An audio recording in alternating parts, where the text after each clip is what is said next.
Hello friends, मैं अभिषेक Joshi, electrical engineer इन बिला group of companies. दोस्तों, आज हम लोग बात करेंगे फ्रीक्वेंसी के बारे में। हमारे एक व्यूअर ने कमेंट किया है कि पावर सिस्टम में फ्रीक्वेंसी को हमेशा 50 हर्ट्ज पर कांस्टेंट ही क्यों रखा जाता है। उनका सवाल ये है कि इंडस्ट्रीज में या पावर सिस्टम में हम लोग अलग अलग वोल्टेज लेवल पर वर्क करते हैं। 230 का वोल्टेज लेवल भी है, 415 का भी वोल्टेज लेवल है। अगर आप ट्रांसमिशन सेक्शन में जाएंगे तो वहाँ 33 kV, 66 kV, 220 kV अलग अलग वोल्टेज लेवल पर काम होता है।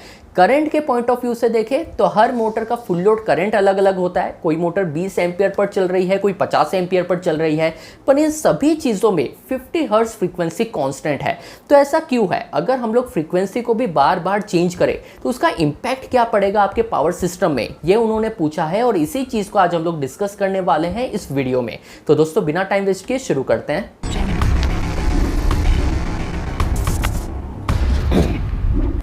अब दोस्तों, हम लोग बात करते हैं कि फ्रीक्वेंसी का हमारे पावर सिस्टम में इंपॉर्टेंस क्या होता है, फ्रीक्वेंसी का इंपैक्ट क्या पड़ता है आपके जनरल इंडस्ट्रियल वर्किंग में। मान लीजिए मेरे पास 5.5 किलोवाट की एक मोटर है जो 1500 आरपीएम पर वर्क करती है और 50 हर्ट्ज फ्रीक्वेंसी पर ही ऑपरेट होती है। इस मोटर को जब मैं ऑन करूंगा तो ये मोटर 1500 आरपीएम पर चलने लगेगी और जो भी मेरी एप्लीकेशन है, जो भी मेरी रिक्वायरमेंट है, उसको मैं इस मोटर के हेल्प से फुलफिल करूंगा। अब मान लीजिए इस मोटर की जो फ्रीक्वेंसी है ये बार बार अगर चेंज होने लगे तो आपको क्या लगता है, ये मोटर कंटिन्यूसली 1500 आरपीएम पर रन हो पाएगी? इसका जवाब है नहीं। इस फॉर्मूले को देखिए, NS = 120 F/P। यहाँ NS का मतलब है सिंक्रोनस स्पीड, F का मतलब है फ्रीक्वेंसी। यहाँ आपको सिंपल से ये पता चलता है कि आपके मोटर की जो सिंक्रोनस स्पीड है ये फ्रीक्वेंसी से डायरेक्टली प्रोपोर्शनल है, ये फ्रीक्वेंसी पर डिपेंड करती है। अगर आपके सिस्टम की फ्रीक्वेंसी बार बार चेंज हो रही है तो उसका इम्पैक्ट आपके मोटर के सिंक्रोनस स्पीड पे पड़ेगा और सिंक्रोनस स्पीड चेंज होने से आपका जो रोटर स्पीड है वो भी उसके प्रोपोर्शन में चेंज होने लगेगा। तो अगर आप किसी मोटर को 1500 आरपीएम पे कंटिन्यूसली चलाना चाह रहे हैं लेकिन उस मोटर की स्पीड कभी बहुत ज़्यादा बढ़ जाती है, कभी बहुत ज़्यादा कम हो जाती है और स्पीड का वेरिएशन अगर लगातार होता रहता है तो उससे आपका जो भी पर्पस है, जिस पर्पस के लिए आपने उस मोटर को लगाया है, वो फुलफिल नहीं हो पाएगा। ये रीज़न है कि क्यों हम लोग सिस्टम में 50 हर्ट्ज फ्रीक्वेंसी को ही यूज़ करते हैं, क्योंकि 50 हर्ट्ज फ्रीक्वेंसी जो कांस्टेंट हम लोग रख रहे हैं, इसको कांस्टेंट रखने के पीछे का रीज़न यही है क्योंकि इसका जो इम्पैक्ट है ये डायरेक्ट आपके मोटर की स्पीड पर पड़ता है।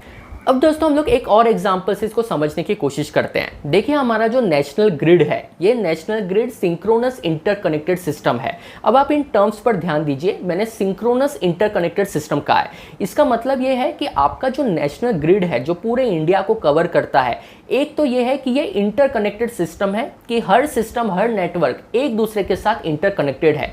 दूसरा ये है कि ये सिंक्रोनस इंटरकनेक्टेड सिस्टम है। इसका मतलब ये है कि ये जितने भी इंटरकनेक्टेड सिस्टम है, जितने भी नेटवर्क्स को हमने आपस में कनेक्ट करके एक इंटरकनेक्टेड सिस्टम बनाया है, ये एक दूसरे के साथ सिंक्रोनिज्म में वर्क करता है। इसका मतलब ये है कि 50 हर्ट्ज फ्रीक्वेंसी हम लोग कांस्टेंट रखते हैं। ये पूरा जो इंटरकनेक्टेड सिस्टम है ये 50 हर्ट्ज फ्रीक्वेंसी पर एक दूसरे के साथ सिंक्रोनिज्म में रहता है। अगर हम पावर प्लांट की बात करें तो पावर प्लांट में नॉर्मली हम लोग जो रिलेस लगाते हैं, इन रिले में ओवर फ्रीक्वेंसी और अंडर फ्रीक्वेंसी पे ट्रिपिंग दी जाती है। इसका मतलब ये है कि अगर ओवर फ्रीक्वेंसी की सेटिंग मैंने 52 हर्ट्ज पे रखी है और किसी भी रीजन से अगर फ्रीक्वेंसी 52 हर्ट्ज से ज़्यादा जाती है तो रिले इसे एबनॉर्मल मानेगा और आपके सिस्टम को एक इंटरकनेक्टेड ग्रिड से आइसोलेट कर देगा, क्योंकि हम ये नहीं चाहते कि एक नेटवर्क में अगर ओवर फ्रीक्वेंसी की प्रॉब्लम हुई है तो उसका इम्पैक्ट आपके बाकी ग्रिड के इंटरकनेक्टेड सिस्टम पर भी पड़े।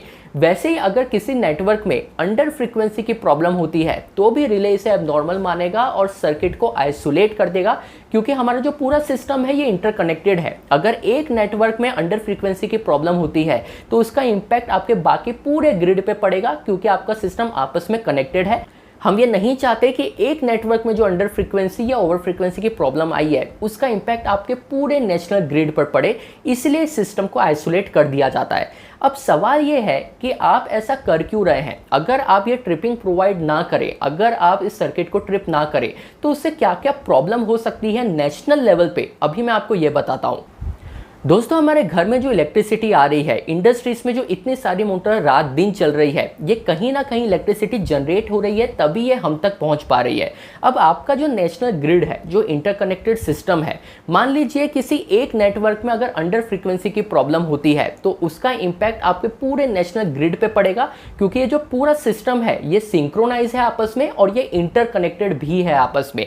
अब इतना सारा जो नेशनल ग्रिड है, जो पूरे इंडिया में पावर को सप्लाई कर रहा है, अगर वहां पर फ्रीक्वेंसी बार बार चेंज हो रही है, क्योंकि ट्रिपिंग तो अब आपने प्रोवाइड नहीं की, आपने तो रिले नहीं लगाया कि ओवर फ्रीक्वेंसी और अंडर फ्रीक्वेंसी पे आपका सर्किट ट्रिप हो जाए, तो अब आपका जो पूरा नेशनल ग्रिड है इसकी जो फ्रीक्वेंसी है ये 50 हर्ट्ज पर कांस्टेंट नहीं है। तो पूरे इंडिया के लेवल पर, पूरे नेशनल लेवल पर जितनी इंडस्ट्रीज में जितनी भी मोटर्स लगी है, इन सभी की स्पीड या तो बहुत ज्यादा बढ़ जाएगी या तो बहुत ज्यादा कम हो जाएगी। अगर फ्रीक्वेंसी बार बार वेरी हो रही है आपके नेशनल ग्रिड में, आपके जनरेटिंग स्टेशन में, तो इंडिया भर में जितनी भी इंडस्ट्रीज में जितनी भी मोटर्स लगी है उनकी स्पीड कंटिन्यूसली अप होती जाएगी, डाउन होती जाएगी। कभी स्पीड बहुत ज़्यादा बढ़ जाएगी, कभी स्पीड बहुत कम हो जाएगी। ऐसे कंडीशन में आपका जो भी पर्पस है वो आप फुलफिल नहीं कर पाएंगे, क्योंकि आपके स्पीड में इतने ज़्यादा अनस्टेबिलिटी है कि आपका पूरा सिस्टम अनस्टेबल हो जाएगा, आपका पूरा सिस्टम कोलैप्स हो जाएगा। यही रीज़न है दोस्तों कि एक नेशनल लेवल पे चाहे आप 60 हर्ट्ज फ्रीक्वेंसी पर वर्क करें या 50 हर्ट्ज फ्रीक्वेंसी पर वर्क करें, पर फ्रीक्वेंसी को हमेशा कांस्टेंट रखा जाता है, क्योंकि हम ये चाहते हैं कि एक स्टेट के लेवल पे, एक रीजन के लेवल पे, एक नेशन के लेवल पे आपका जो इलेक्ट्रिकल सिस्टम है ये स्टेबल रहना चाहिए।